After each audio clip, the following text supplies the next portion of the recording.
আসসালামু আলাইকুম ওরহমতুল্লাহি ওবরাকাতু। বাই বাই কৃষি টিভি নতুন একটি ভিডিওতে সবাইকে স্বাগতম। আলহামদুলিল্লাহ, আজকে আপনাদেরকে দেখানোর চেষ্টা করব আমাদের কেরালা সিমের জমিটা ছিল। এই জমিটা একদিনে জমিটাতে জার করে জেঙ্গা রোপণ করে ফেললাম। কেন আমরা একদিনে এই জমিটাতে জার করে রোপণ করে ফেললাম, আজকে আপনাদেরকে দেখানোর চেষ্টা করবো এবং বলার চেষ্টা করবো। আপনারা সম্পূর্ণ ভিডিওটি না টানে দেখতে থাকেন। আসলে এই জমিটাতে আরও অনেক আগে ফসি জেঙ্গা লাগাইতাম, কিন্তু লাগানোর কোনো সুযোগ সুবিধা ছিল না, যেহেতু বৃষ্টি ছিল না। বৃষ্টি না হওয়ার কারণে জমিটা মাটি এমন শক্ত, কোদাল দিয়ে খুব পর্যন্ত ফুটে না। এই জমিটাতে এমন পরিমাণ শক্ত, তাই এই জমিটা আমরা ভাঙতে পারি নাই। যাই হোক, গতকালকে আলহামদুলিল্লাহ আল্লাহর রহমতে আমাদের এদিকে বৃষ্টি হয়েছে, প্রচুর পরিমাণে বৃষ্টি হয়েছে। বৃষ্টি হওয়াতে আমাদের এই জমিটাতে জেঙ্গা জার করতেছি, মাটি একটু নরম হয়েছে। আর কেন আমরা একদিনে জার করে রোপণ করে ফেললাম, এটার একটা কারণ আছে। একদিনে জার করে রোপণ করার কারণ হচ্ছে, আমাদের যে জেঙ্গাটা মেটাল জেঙ্গা, এটা মূলত আমরা প্রতি বছরই চৈত মাসের ভিতরে রোপণ করার চেষ্টা করি। কারণ হচ্ছে যে আমরা বৈশাখ মাসে বলেন কিংবা বৈশাখ জেঠ মাসে এই জেঙ্গাটা রোপণ করলে বেশি দিন লাস্টিং করে না। জেঙ্গাটা রোপণ করলে যে পরিমাণ বেশি দিন লাস্টিং করে জেঙ্গা, এই পরিমাণ অন্য কোনো মাসে এই জেঙ্গাটা রোপণ করলে এত দিন লাস্টিং করে না। আমাদের এলাকায় আরও অনেকেই আজকে জেঙ্গা রোপণ করতেছে। আমি গতকালকে একজন কাজের লোক ঠকাইছি, যাতে আমরা এই কাজটা শেষ করে ফেলতে পারি, কিন্তু কোনোভাবে কাজের লোক পাচ্ছিলাম না। তাই আজকে সকাল সকাল গরুর কাজ শেষ করে একদম তাড়াতাড়ি গরু কাজটা শেষ করে আমরা জেঙ্গা জমিতে চলে আসলাম। আইসা প্রথমে জেঙ্গা জার করলাম।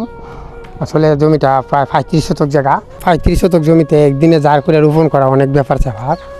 কারণ আমাদের আরও বিভিন্ন কাজ থাকে, গরুর কাজও থাকে। যাই হোক, প্রায় একদিনে এটা কাজটা আমি ছেড়ে ফেললাম, জারগুলি করলাম। জারগুলি করার পরে কাগজটা উঠাইলাম। এই যে জমিটা দেখতে পাচ্ছেন, এই জমিটার এখন অন্য সিস্টেমের রুলগুলো দেওয়ার চেষ্টা করব। জোড়া রুল বলতে রুল বড়ো করে দেবো, দূরগুলা বড়ো করে দেবো, বড়ো করে দিয়ে ডাবল কাগজ দেওয়ার চেষ্টা করব। এই জমিটাতে এখন অন্য সিস্টেম করব। আমাদের যে কেরালা সিম আগে রোপণ করছিলাম, এটা সিঙ্গেল রুল দিয়েছিলাম, দেওয়া কেরালা সিমটা একটু মোটামুটি একটু ঘন দেওয়া লাগে, ঘন রোপণ করা লাগে। আর জেঙ্গা একটু পাতলা রোপণ করলেই হয়। তাই এটা যেহেতু জেঙ্গা রোপণ করবো, তাইও রুলটা একটু বড়ো করে করবো এবং পাতলা করবো এবং কাগজ ডাবল করে দেবো। আমি আপনাদেরকে অবশ্যই দেখাবো কীভাবে জমিটাতে কাগজ দিই রুল তুললে, অবশ্যই আপনাদেরকে দেখানোর চেষ্টা করবো। একদিনে কিন্তু আমাদের এই জমির কাজটা শেষ করে ফেললাম। যাই হোক, প্রায় আমাদের এই জমিটাতে 8 প্যাকেট মতন বীজ লাগছে, জেঙ্গা বীজ, মেটাল জেঙ্গা। এটা আপনারা অবশ্যই জেঙ্গা করলে মেটাল জেঙ্গা করার চেষ্টা করবেন। এটা খুবই ভালো একটি জাত, আমাদের এলাকায় প্রত্যেক বছরই করে সব কৃষকরা। এটা খুবই ভালো একটি জাত।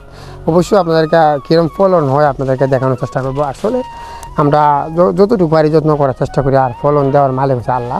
কী ফলন হবে সেটা জানি না, কারণ আবহাওয়ার কত খোয়া যায় না। কোনো সময় আমাদের এই যে জমিটাতে অনেক সময় পাহাড়ি ঢল আইসে 1 দিন 2 দিন পর্যন্ত ডুবে থাকে অনেক সময়। এটা কোনো গ্যারান্টি না, এই ফসলের কোনো গ্যারান্টি না। আমরা যেন রোপণ করি, আমরা এটা যেন পাইবো, এটার কোনো গ্যারান্টি নাই। এটা ফলতে পারে, আবার নাও ফলতে পারে। আবার ফলন্ত জিনিসটা পাহাড়ি ঢল আইসা নষ্ট করে ফেলতে পারে। দেখ, এটা নষ্ট করলে কিছু করার না, আমরা আমাদের কাজ চালিয়ে যাওয়া লাগে প্রত্যেক বছরই। এই জমিটাতে দেখতে পাচ্ছেন, গতবার আলহামদুলিল্লাহ অনেক টাকার কেরালা সিম বিক্রি করছি জমিটা থেকে। কিন্তু গতবার আমি এই জমিটাতে জেঙ্গা রোপণ করতে পারছি না, কোনোভাবে পারছি না। কারণ জেঙ্গা রোপণ করার জন্য তৈরি করছিলাম ঠিকই, কিন্তু বৃষ্টির কারণে, অতিরিক্ত বৃষ্টির ডলের কারণে জেঙ্গা এই জমিটাতে রোপণ করতে পারছিলাম না। তাই শেষ দিকে কেরালা সিম রোপণ করছিলাম। যাই হোক, এবারে জমিটাতে জেঙ্গা রোপণ করছি। এটার মধ্যে সিম লাগাবো, অবশ্যই কোনটা লাগায়, কেরালা সিম লাগায় না, আমাদের আসনা সিম লাগায়, এখনও ঠিক না। যাই হোক, দেখতে পাচ্ছেন কীভাবে বীজগুলি রোপণ করতেছি। প্রত্যেকটা জারে 3টা করে বীজ দেওয়ার চেষ্টা করতেছি, দেখতে পাচ্ছেন। বীজগুলিতে আমরা একটা ভিজাইবার সুযোগ পাচ্ছি না, প্রায় 2-3 ঘন্টা সময় ভিজাইছি মাত্র, ভিজাই না রোপণ করে ফেলছি। যাই হোক, দেখতে পাচ্ছেন কীভাবে রোপণ করা হচ্ছে। কে কোথা থেকে ভিডিও দেখছেন অবশ্যই কমেন্ট করে জানাবেন। আর অবশ্যই আমার ভিডিও যারা দেখেন, দেখলে কৃষি সম্বন্ধে আইডিয়া হবে, বুঝতে পারবেন, জানতে পারবেন। আর সবাইকে অসংখ্য ধন্যবাদ এতক্ষণ আমার ভিডিওটি দেখার জন্য। এগুলো আজকে ভিডিও এখানে শেষ করে দিলাম। আসসালামু আলাইকুম ওয়া রাহমাতুল্লাহি ওয়া বারাকাতুহু।